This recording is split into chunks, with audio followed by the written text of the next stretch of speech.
يا صباح الخير للجميع. قعدنا يمكن كم يوم ما صورنا، عندنا ترميم بسيط بنصلحه ان شاء الله، نستعد للشتاء باذن الله. هذا الاستراحه، طبعا النخل شلناه بنزرعه في الاستراحه الثانيه، النخل الواشنطني. بنفك الثانيه هنا، بصلح دكه باذن الله عليها باذن الله، دكه الشتاء في الاستراحه. وهنا طال عمركم شوفوا هنا حفرنا، شلنا البلاط، بنحط احواض هنا وهناك، بتشوفون شيء ان شاء الله باذن الله مرتب، باذن الله مرتب. هذه بعد نسرح كاي بنشيل ونحط الاستراحه الثانيه.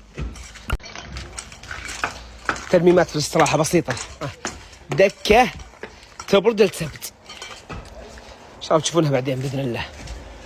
حتى هنا عند المجلس هنا احواض بنحط هنا كامله، نفس الحكايه هنا، يعني الاحواض في كل مكان بتكون. الزرع مره حلو، شلنا الثقيل كامل اللي هنا كنا شلناه كامل مره.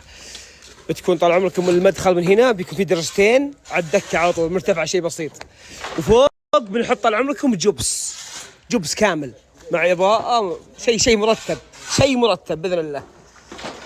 بخصوص النخل الواشنطني هذيك واللي فكيناها، طبعا بنزرع واحده، هذه بتقعد نفس ما هي، نزرع واحده هنا اللي هنا ميته من زمان، والثنتين الباقيات بنحطها وين؟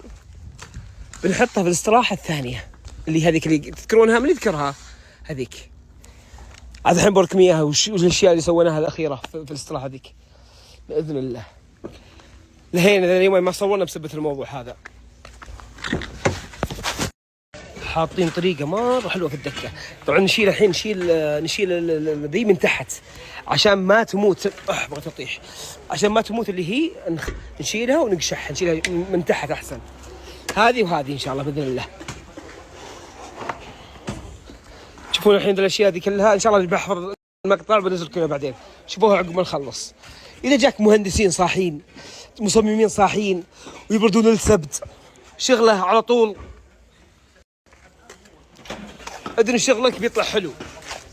اما يجيك واحد يقول يدق عليك يلا بجي، يقعد له 4 ايام يماطل فيك، هذا اللي لا تكلمه ولا لا. بس بدانا بصراحه، بدانا ما يحتاج لبعينه. هلا والله، انجزنا 70% من البلاط، خلصناه. طبعا هذه الصراحه الجديده، باقي اللي تحت بس. هذه غرفه النوم، طبعا حاطها اطلاله يحبها قلبكم. طبعا بيكون في ساتر كامل قزاز اسود كامل، عشان لو اطفال ما اطفال تخبر بعد واحد بيستاجر استراحه يشوف ولده يطيح. لا حاطين طبعا ساتر كامل لين اخر شيء، لين الجدار ساتر كامل قزاز.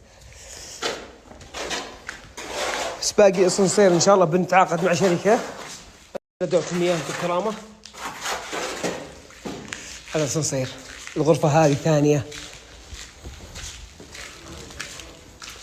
طبعا هذا القزاز ثابت مو ما تقدر تفتحه. هذا الغرفه هذه، هذا ركبناه كامل. ننزل تحت الدور الاول، خليني اوريكم شغل مضبوط ان شاء الله باذن الله. الشهر الجاي يعني الصيفيه ما قدرنا نلحق عليها، الصيفيه ما قدرنا نلحق، لكن ان شاء الله باذن الله بتشوفون شاليه عليه الكلام باذن الله ما تنام عينه. فكره الاسانسير في كثير، طبعا هو مبيت، اللي بيستاجر مبيت كثير عندهم يبي يرقيها الغرفه اللي فوق، حاطين اسانسير اللي ما كانت تطلع الدرج، حاطين اسانسير لهم باذن الله.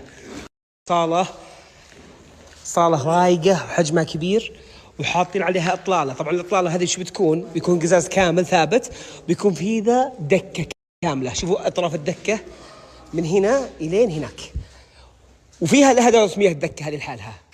طبعا المدخل هذا هو، هذه كيف تتبلط ان شاء الله، بيتغير شكلها تريليون بالمية. شوف شلون خلاص.